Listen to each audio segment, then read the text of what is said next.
They laughed when I walked into that boardroom. Designer suits, Ivy League degrees, and egos the size of Manhattan skyscrapers. And there I was, Sarah Mitchell, the little nurse from Kansas. The CIA director himself had just announced that Operation Nightfall needed one specific person, one name, one skill set that couldn't be replaced. Sarah Mitchell, he said, his voice cutting through their smug whispers like a blade. The room went silent. 27 intelligence officers, counterterrorism experts, and military strategists, all staring at me. The woman they'd dismissed as just the medic for 3 years. But let me take you back to where it all began. Because sometimes, the people who underestimate you the most are the ones who need you the most. 3 years earlier. My hands were steady as I inserted the IV into Agent Rodriguez's arm. Another routine mission injury, they called it. For me, it was another life I was fighting to save in the sterile white walls of our classified medical facility. Thanks, Nurse Mitchell, Rodriguez muttered, not even looking at me. Just another faceless medic in his world of international espionage. I'd been assigned to the CIA's Special Operations Division for 8 months. 8 months of treating bullet wounds, extracting shrapnel, and keeping secrets that could topple governments. But to them, I was invisible. The quiet nurse from Kansas who patched them up so they could go play hero again. Sarah, Dr. Peterson's voice echoed through the medical bay. Agent Blackwood needs immediate attention. Marcus Blackwood. 6 feet of arrogance wrapped in a custom tactical suit, with eyes that looked right through you like you didn't exist. He was the golden boy of the division. Harvard-educated, multilingual, and deadly with any weapon. I found him sitting on the examination table, blood seeping through his shirt from a knife wound across his ribs.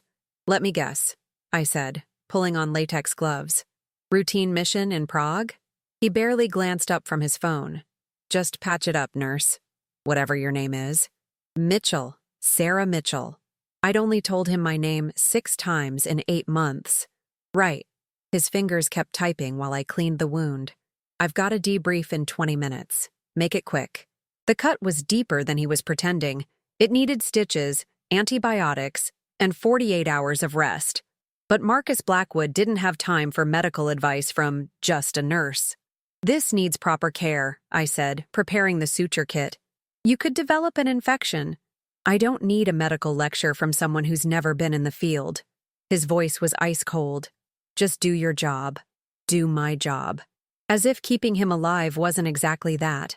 I worked in silence, my needle moving through his skin with precision learned from years of trauma surgery. But he wouldn't know that. None of them would. Because when they looked at me, they saw exactly what they wanted to see. A small-town nurse who'd somehow stumbled into their world. There, I said, securing the bandage. Try not to tear it open showing off. He finally looked at me, his dark eyes flashing with irritation. Excuse me? Nothing. Just be careful out there. He stood up, testing his arm. Listen, Nurse Mitchell. This isn't Grey's Anatomy. We don't need your bedside manner. We need efficiency. Can you handle that? Heat rose in my cheeks, but I kept my voice steady. I can handle whatever you throw at me, Agent Blackwood. He smirked, that condescending smile that said he knew better. We'll see about that. As he walked out, I heard him talking to Agent Chen in the hallway. God, they really need to get us a real military medic. This girl acts like she's running a hospital instead of supporting black ops. A real military medic, if only he knew. But that was the thing about people like Marcus Blackwood. They saw what they expected to see. A quiet woman in scrubs couldn't possibly have the skills they respected. I couldn't possibly understand their world of danger and sacrifice. They had no idea that before I became just a nurse, I'd spent 6 years as a combat medical specialist with the 75th Ranger Regiment, that I'd performed emergency surgery in caves in Afghanistan while gunfire echoed overhead, that I'd saved more lives in war zones than most of them had even seen. But I'd learned to keep that part of my life quiet. The CIA had recruited me specifically because I looked harmless, because no one would suspect the soft-spoken medic from Kansas of being anything more than what she appeared. It was perfect cover, until it became a prison. The weeks blended together in a rhythm of condescension and dismissal. Agent after agent treating me like furniture, like a tool they used and forgot. "Nurse Mitchell, can you grab me a coffee?" Agent Foster would ask, as if I was his personal assistant instead of the person who'd literally brought him back from the brink of death. "Mitchell, we need more pain meds," Agent Park would demand, not even bothering to say please. And Marcus Blackwood? He was the worst of all. Every interaction was a reminder that I was beneath his notice. But the moment that broke me came on a rainy Thursday in October. I was restocking supplies when I heard voices from the conference room next door. The walls were thin, and sound carried. "Need someone with advanced trauma skills for the Budapest operation," Director Hayes was saying. "What about Mitchell?" That was Dr. Peterson's voice. The laughter that followed made my blood freeze. Marcus Blackwood's voice rose above the rest. "Sarah Mitchell? Come on, Peterson. This isn't a game. We need someone who can handle real pressure, not someone used to taking blood pressure in a clinic."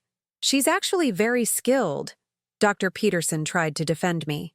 "She's a small-town nurse who got lucky with a security clearance," Agent Foster interrupted. "Budapest requires someone with actual combat experience, someone who understands what we're dealing with." "Exactly," Marcus continued. "No offense to Mitchell, she seems nice enough. But when bullets start flying, I want someone next to me who's been tested, someone who's proven they can handle the real world. The real world. As if everything I'd done, everything I'd survived, was pretend." "I vote we request Jackson from the military," Marcus concluded. "At least we'd know we're getting a professional." That night, I sat in my apartment, staring at the framed photo on my dresser. Me in full combat gear, standing with my Ranger unit after our deployment to Afghanistan. Sergeant Sarah Mitchell, they'd called me then. The medic who'd earned a Silver Star for running into enemy fire to save 3 wounded soldiers. But that woman felt like a stranger now. She'd been buried under months of, yes, Agent Blackwood, and right away, Agent Foster. I was reaching for my laptop to draft a resignation letter when my secure phone buzzed. "Mitchell. Nurse Mitchell? This is Director Hayes. I need you to report to Conference Room A immediately. Full security clearance required." "Sir, it's almost midnight." "Now, Mitchell." The line went dead. I drove through the empty streets of Langley, my mind spinning. A midnight call from the director himself. That either meant someone was dying or someone was about to die. The building was eerily quiet as I made my way to Conference Room A, but when I opened the door, my world tilted on its axis. Director Hayes stood at the head of a table surrounded by people I'd never seen before. Military uniforms with stars and ribbons I couldn't count, suits that screamed federal authority, and screens showing satellite imagery of what looked like a war zone. "Ah, Mitchell, good. Please sit down." I took the only empty chair, acutely aware of how out of place I looked among all these uniforms and power suits. "Ladies and gentlemen," Director Hayes began, "meet Sarah Mitchell, the person we've been looking for." Confused murmurs rippled around the table. One of the generals, a woman with silver hair and fierce eyes, leaned forward. "This is the combat medic you mentioned. She looks young? Inexperienced?" Director Hayes smiled grimly. "General Morrison, what Sarah looks like is exactly why she's perfect for this operation." I found my voice. "Sir, I think there's been some mistake. I'm just—" "A nurse?" Director Hayes interrupted. "Is that what you were going to say?" He walked over to a file cabinet and pulled out a thick folder. When he dropped it on the table in front of me, I saw my name on the tab. But this wasn't my CIA personnel file. This was everything. Everything I'd tried to leave behind. "Sergeant Sarah Mitchell," he began reading. 6 years, 75th Ranger Regiment. 3 deployments to Afghanistan. Specialized in trauma surgery under fire. Credited with saving 47 lives in combat situations. Recipient of the Silver Star, Bronze Star, and Purple Heart. My throat closed. Around the table, the faces that had been politely dismissive moments before were now sharp with attention.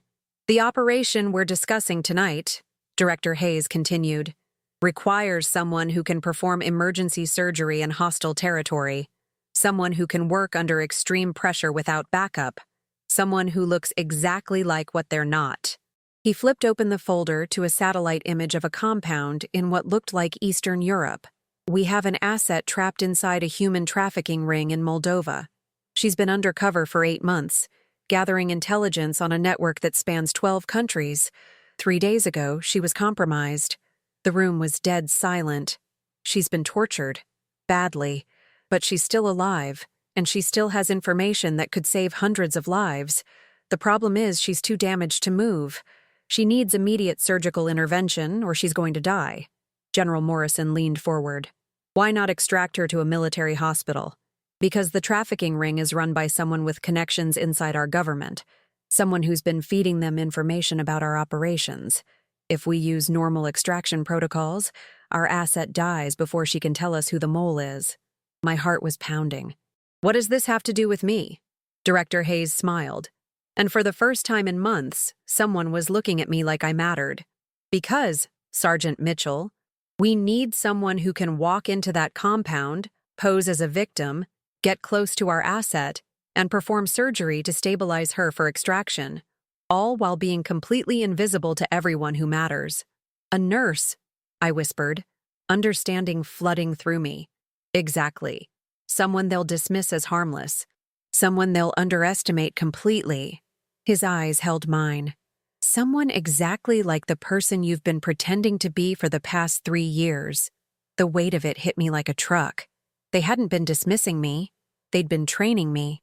Every condescending comment, every casual dismissal, every moment of being invisible, it had all been preparation for this.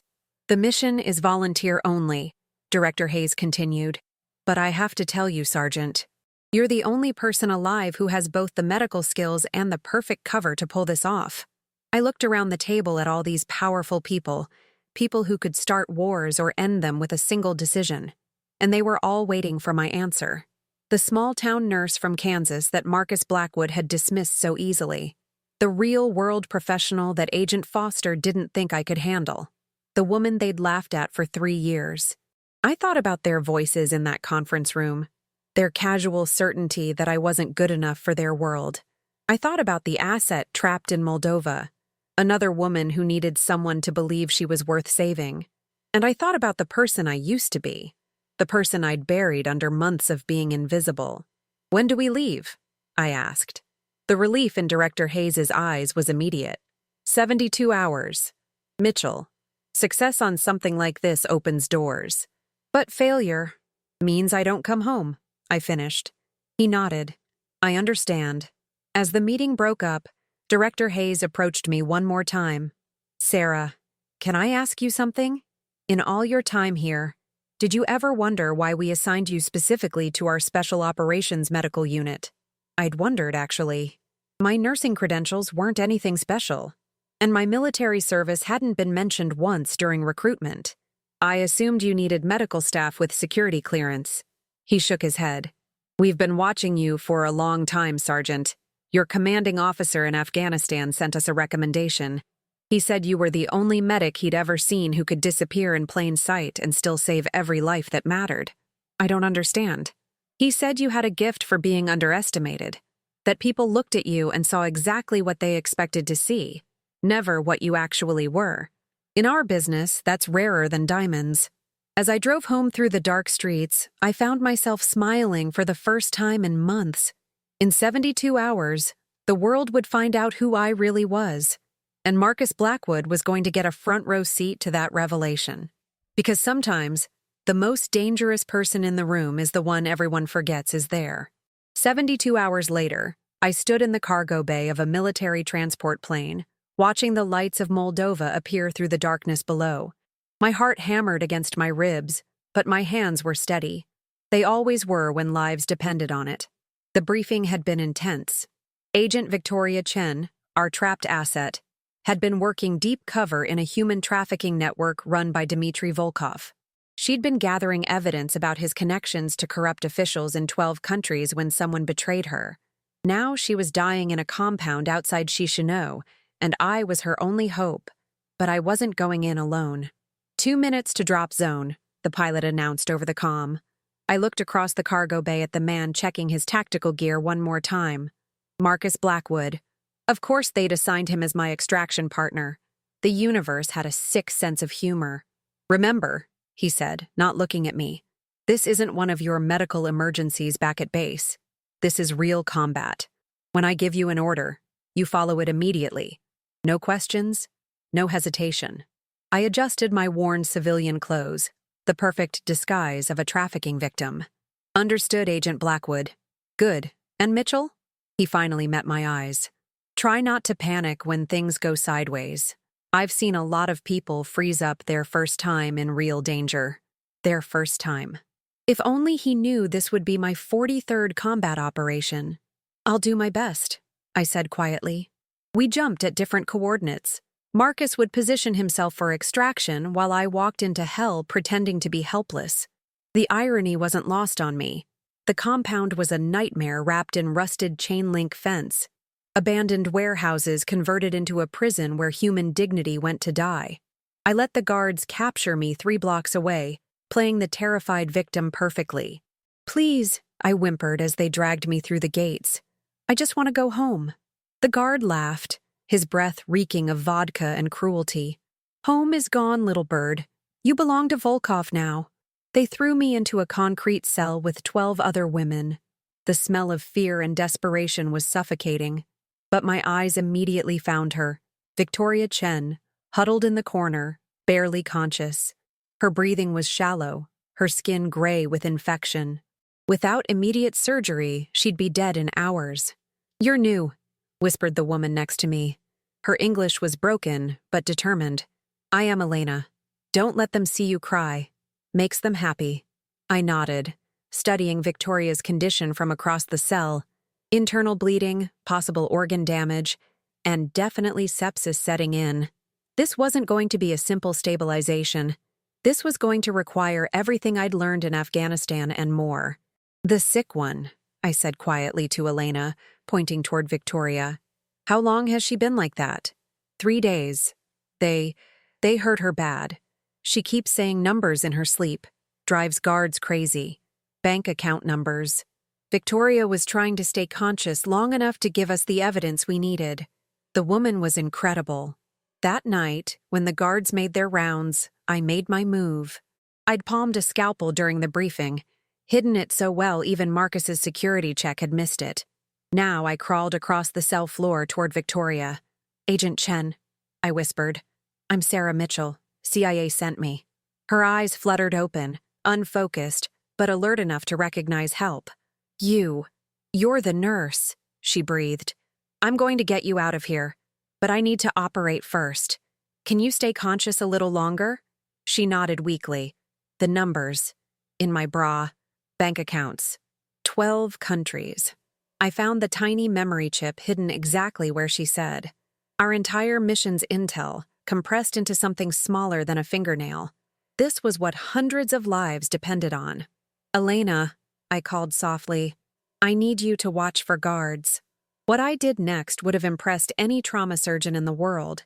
Using improvised tools and working by touch in near total darkness, I repaired Victoria's internal bleeding and drained the infection that was killing her. My hands moved with the precision that had earned me commendations in Afghanistan, guided by knowledge that Marcus Blackwood couldn't even comprehend. Victoria's breathing stabilized, her color improved. She'd lived long enough for extraction. How did you... Elena stared at me in amazement. You are not just victim. I smiled grimly. No, I'm not. The explosion came at dawn. Marcus's extraction. Right on schedule. Guards shouted in panic as smoke filled the compound. But something was wrong. The extraction point was supposed to be the east wall, but the explosion came from the west. We'd been betrayed. Again. Move! Move! I heard Marcus's voice over the chaos, but he was shouting orders to someone else. Someone who wasn't supposed to be here. Through the smoke, I saw them. A team of tactical operators that definitely weren't CIA. They were wearing the wrong gear, using the wrong signals, and heading straight for our cell with lethal intent. This wasn't a rescue. This was a cleanup operation. Someone wanted Victoria dead before she could talk, and they wanted me dead for trying to save her. Elena, I grabbed the older woman's arm. Get everyone to the back wall. Now. What's happening? We're about to find out who the real enemy is. The cell door exploded inward. 3 men in tactical gear entered, weapons drawn. But they weren't looking for Marcus. They were looking for me. Sarah Mitchell, the lead operator, called out. Stand down. This operation is classified above your clearance level. I helped Victoria to her feet, supporting her weight. Funny thing about clearance levels, mine just got upgraded. Don't make this difficult, Nurse Mitchell. You're in over your head. Over my head. Just like Marcus had said. Just like they all said. The first operator raised his weapon, and I moved. What happened next lasted maybe 30 seconds, but it felt like a lifetime. I'd learned close-quarters combat from rangers who'd survived tours in the deadliest places on Earth. These men were good, but they'd made one crucial mistake. They'd underestimated me. The first one went down when I used his own momentum against him, dislocating his shoulder and taking his weapon in one fluid motion. The second hesitated for a split second, just long enough for me to put him on the ground with a move that would have made my hand-to-hand instructor proud. The third operator was smarter. He kept his distance, weapon trained on Victoria. Impressive, Mitchell, but you can't save everyone. Watch me. The gunshot echoed through the cell, but it wasn't his weapon that fired. Marcus Blackwood stood in the doorway, his smoking pistol trained on the operator's chest. His face was a mask of shock and confusion. Mitchell? What the hell? He stared at the 2 unconscious operators at my feet. How did you? Questions later, I said, hoisting Victoria over my shoulder. Extraction now.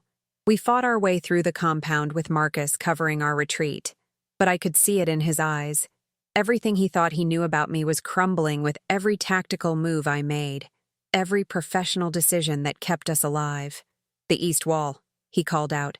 Extraction point Alpha. Negative, I replied, checking Victoria's pulse while returning covering fire. That's compromised. We go through the sewers. The sewers? Mitchell, that's not in the plan. The plan got us betrayed, Marcus. We follow my lead now. For the first time in 3 years, Marcus Blackwood followed my orders without question. 3 hours later, we were in a safe house 20 miles outside Chisinau. Victoria was stable, the intel was secured, and Marcus was staring at me like I was a complete stranger. You want to tell me what just happened back there? He asked. I was cleaning my weapons, a ritual that brought comfort after combat. We completed the mission. That's not what I mean, and you know it.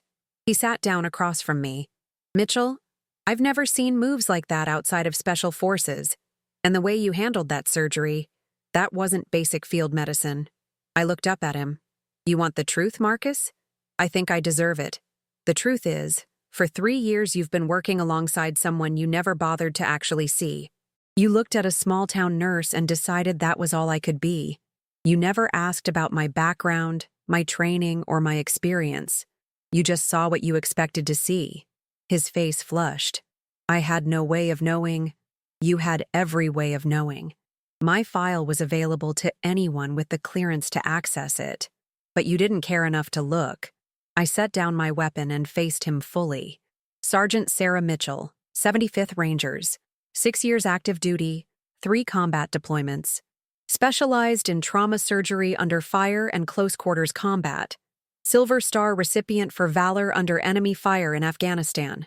I've performed surgery in caves while mortars fell overhead. I've carried wounded soldiers through enemy territory for 16 hours straight.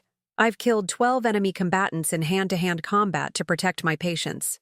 Marcus's mouth fell open. So, when you and Agent Foster and the rest of your Harvard-educated team decided I wasn't qualified for real-world operations, it was a little insulting. The silence stretched between us like a chasm. Why didn't you ever say anything? He finally asked. Because the CIA recruited me specifically to be underestimated. Director Hayes needed someone who could blend in, who people would dismiss as harmless. A quiet nurse from Kansas was perfect cover. I smiled coldly. The problem is, after a while, even I started to believe that's all I was. Marcus ran his hands through his hair. Jesus, Mitchell. I don't know what to say. You don't have to say anything. The mission's complete. But he wasn't done. All those times I dismissed you, all those comments about needing a real professional, were noted. I feel like an ass. You should. He laughed, a sound of amazement and embarrassment. You saved my life in there. multiple times. And I've been treating you like I was invisible. I finished. But here's the thing, Marcus. Sometimes being invisible is exactly what makes you dangerous. My secure phone buzzed. A text from Director Hayes. Debrief at 800. Well done, Sergeant. I showed Marcus the message. Looks like my cover's officially blown. So what happens now? I stood up, shouldering my gear bag.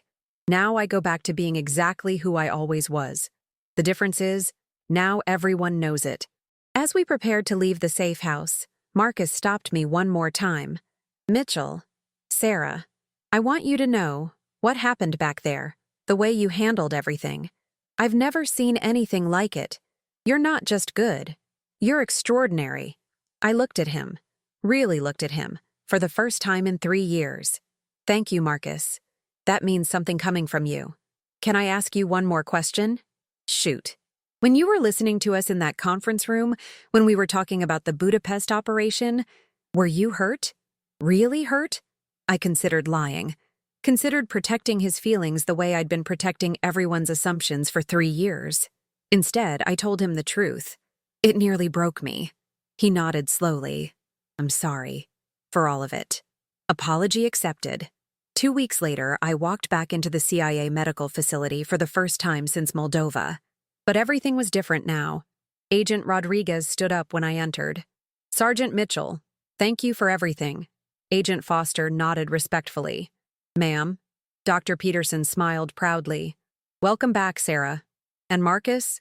Marcus Blackwood was waiting by the trauma bay with a cup of coffee and something I'd never seen from him before. Respect. So, he said, offering me the coffee, I heard you're being transferred to operations. Field work only from now on. That's right. Think you'll miss this place? I looked around at the medical bay where I'd spent 3 years being invisible, where I'd saved lives while being dismissed as just a nurse, where I'd learned that sometimes the greatest strength comes from being underestimated. No, I said. I don't think I will. They'd laughed when I walked into that boardroom. They'd mocked the quiet nurse from Kansas. But when the moment came, the world found out who I truly was. Sometimes the most dangerous person in the room is the one everyone forgets is there. And sometimes, being underestimated is the greatest weapon you can have. They said I was just a nurse, until the CIA requested me by name. You know what? I spent 3 years being invisible. 3 years watching people walk past me like I didn't matter. And you know what the hardest part was? Almost nobody believed in me until that moment in the boardroom. If this story touched something in you, if you've ever felt overlooked, underestimated, or invisible, then you and we're connected. And I need just one small thing from you. Almost nobody hits that subscribe button. I know it sounds crazy, but it's true. Out of everyone listening right now, maybe 1 or 2 of you will actually subscribe.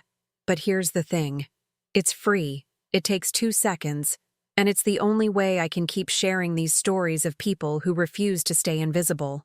So if you felt something when I walked into that boardroom, if you smiled when Marcus finally saw who I really was, then please, don't walk past me like I'm invisible again. Hit subscribe. Be the one person who believes these stories matter. Because sometimes, the smallest act of support can change everything. Thank you for listening, and thank you for seeing me.